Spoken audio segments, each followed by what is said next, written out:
Okay. Sorry, no captions today. I'll do my best to bring it back for Yom Kippur. So, I heard about this rabbi who was shaking hands of the congregants after the service. I guess the joke was written before COVID. And he was in the lobby shaking everybody's hands at the end of the Rosh Hashanah service. And then he noticed this man that he hasn't seen him in a long time. So the rabbi goes to that man and says, Shana Tova. Shana Tova. The rabbi said, my friend, I think you have to join the army of the Lord. And the man said, what are you talking about? I already belong to the army of the Lord. The rabbi said, what are you saying? How come I only see you for Rosh Hashanah and Yom Kippur? And the man said, because I am in the secret service. So I want to talk to you today about, it's a season. It's a season.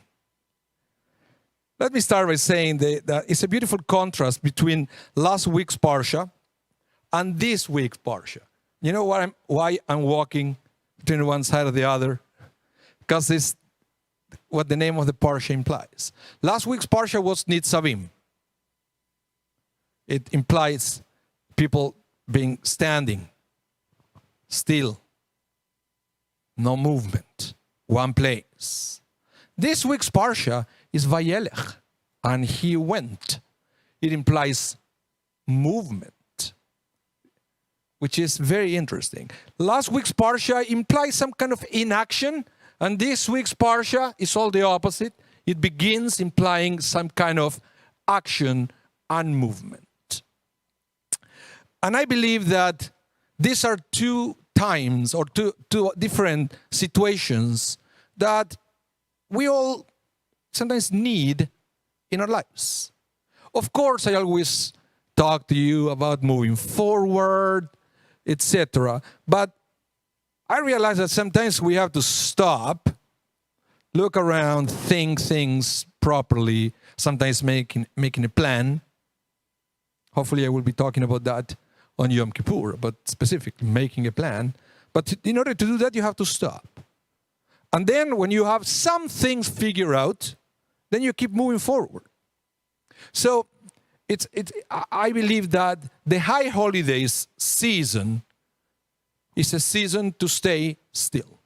It's a season for inaction, if you want, for a little bit, so we can figure some things out.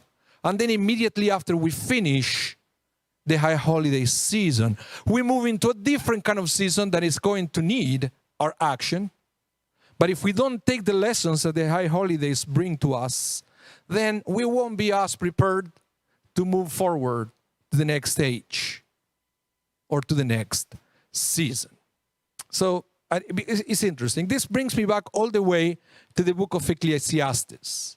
There is when we learned about the seasons and what a season, the concept of season, means in everybody's lives.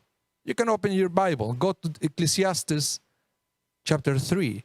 There you will say there is, so it says, to everything there is a season, a time for every purpose under heaven. And you know what is interesting about that verse of Ecclesiastes? That is put together the word season with the context or the concept of purpose. It basically implies that every season has a purpose. Well, the problem is that the purpose, the teaching is great, but only if, number one, you look for it. Number two, if you find it. Number three, if you find a way to incorporate that purpose, that teaching, that learning moment into your life. So Ecclesiastes is reminding us how important it is, whatever season you're going through, to find the purpose of that season. In other words, you have to recognize that purpose, or you are going to miss something important that might be fundamental once you enter into the next season in your life. That's one thing that we learn about season and purpose. And the other thing that we learn is that sometimes we have to remember that certain things in our lives are just that, a season. And then eventually it's going to finish, and then we are going to move into another season. And I'm saying this because I understand. Some people may go through a betrayal at work. Some people will go through a rough patch into their marriage. Some people will have some tension with their children.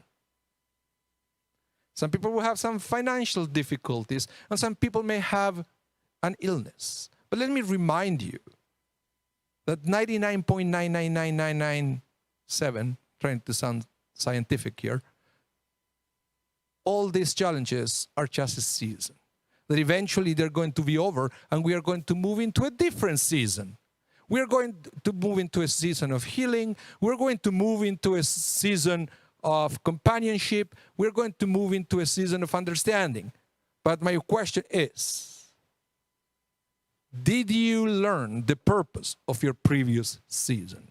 Don't let a season for difficult, doesn't matter how difficult it is, don't let it end without you discovering the purpose, without you finding something that you can extract from it, that it will be beneficial for you, so you will be more successful in the next season. This is something that I guess the ones that know more about the seasons are farmers, right? And they understand this concept. You know, this year, 2021, was terrible season, terrible year for farmers. Very little rain, and the crops weren't as good as they could be.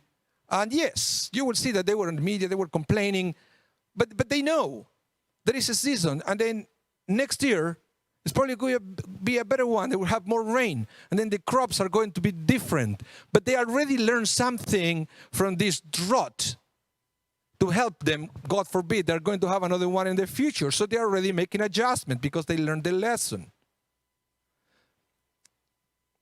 Let's go back all the way to the Torah. For example, the story of Joseph. Remember when he went to Egypt? He was sold as a slave, but eventually destiny said that he was going to become the viceroy of Egypt. He understood the concept of season better than anyone. And he said to Pharaoh, look, it's going to be 7 years of great abundance here in Egypt. And everybody said, that's great. Well, but after that, it's going to be 7 years of famine. So everybody was desperate. But he said, no, hold on a minute. He said, what you have to do is during the 7 years of abundance, let's save. Let's save food so we will have what to eat for the next 7 years. So he learned something about the season of abundance that he was going through. So then he was more successful when eventually the next season came to be. And then basically they barely felt it. In fact, because of the lesson he learned during the first 7 years, then during the next 7 years, they were the most successful people in the world because they did learn something for the season of abundance that it was applied eventually during the season of famine. So, going back to the times of the year that we are going through, the high holidays season. Have you found a purpose for it? Or you just come to synagogue to enjoy nice voices and maybe a funny joke or two, and that's it? Or you really get something out of it? Because eventually, in a week, the high holiday season is going to be over. And then you're going back to normal. I was looking at my calendar, all the craziness I have right now. And then after that, then we have Sukkot, but then we're going to plateau again into the routine. So my question for all of you is, what are you getting out of this high holiday season? Are we going to be like Joseph, that we are going to learn something that is going to help us be better after the high holidays are over? Or we are going to let it pass like nothing? And then we are going to keep stumbling against the same challenges again and again and again.